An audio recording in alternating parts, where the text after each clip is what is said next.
দুর্গাপুরের বিশিষ্ট ব্যবসায়ী ও সমাজসেবী বর্তমানে লায়ন্স ক্লাব অফ দুর্গাপুরের নতুন সভাপতি রাকেশ ভট্টন। তাকে বছরের বিভিন্ন সময় নানান সমাজসেবামূলক কাজকর্ম করতে দেখা যায়, আর এই কাজটা তিনি প্রচারের আলো থেকে দূরে থেকে সবসময় করার চেষ্টা করেন।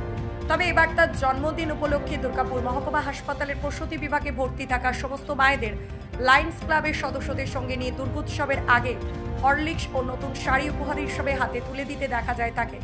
এছাড়া দুর্গাপুর নগর নিগমের 20 নম্বর ওয়ার্ডের অন্তর্গত বিরিঙ্গি চাষিপাড়া, যেখানে রয়েছে বহু গরিব মানুষের বসবাস, সেই জায়গায় তার কাছে কিছু মানুষ এবার তার জন্মদিন পালনের আয়োজন করে। দেখা যায় সেখানকার ছোট ছোট বাচ্চাদের সঙ্গে নিয়ে তাকে জন্মদিন পালন করতে দেখা গেল। এদিন ছোটদের সাথে কেক কেটে তিনি জন্মদিন পালন করেন। পাশাপাশি উপস্থিত প্রতিটি বাচ্চাকে তিনি নিজের হাতে খাইয়ে দিলেন কেক এবং প্রত্যেকের হাতে তুলে দিলেন চকলেট এবং প্রতিটি বাচ্চাকে স্কুল ব্যাগ উপহার দেওয়ার কথা জানালেন তিনি। বিশিষ্ট ব্যবসায়ী ও সমাজসেবী রাকেশ ভট্টন জানান, যে কাজের ব্যস্ততার মধ্যেও ছোটদের সাথে জন্মদিন পালন করতে পেরেছি, তাই খুব ভালো লাগছে। আর সব থেকে বড় কথা, ছোটরা আনন্দ পেয়েছে, এটা সব থেকে বড় কথা। ছোটদের আনন্দে রাখা আমাদের বড়দের প্রত্যেকের কর্তব্য। এছাড়াও তিনি আগামী পরিকল্পনা নিয়ে বেশ কিছু কথা জানান।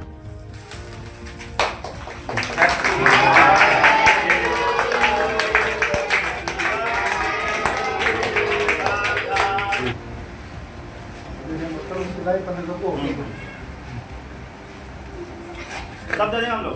सब अरेंजमेंट है, सब अरेंजमेंट है।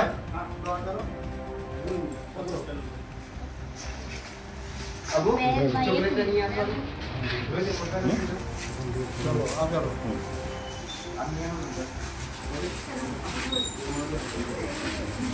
आज डॉक्टर आ गए।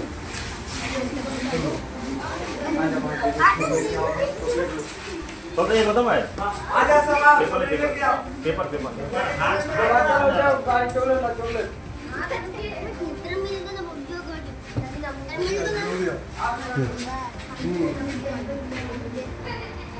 অদ্ভুত অনুভূতি আমার, ঠিক আছে। আমার সত্যিকারে খুবই ভালো লাগলো। আর বিশেষ করে এদের সাথে মানে জন্মদিন মানানোটা মানেটা অন্যরকম হয়।